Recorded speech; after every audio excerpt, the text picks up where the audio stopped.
আসসালামু আলাইকুম দর্শক, এটা পুকুর পাড়ের একটা 7 মাথাওয়ালা খেজুর গাছ। দেখেন প্রত্যেকটা মাথায় খেজুর ধরেছে, প্রত্যেকটা মাথায়। আল্লাহর কি একটা নিয়ামত। গাছের একটি গোড়া 7টি মাথা।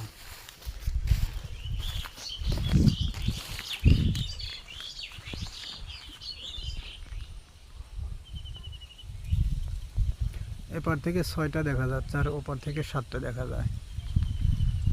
প্রত্যেকটা গাছে খেজুর ধরেছে, প্রত্যেকটা মাথায়।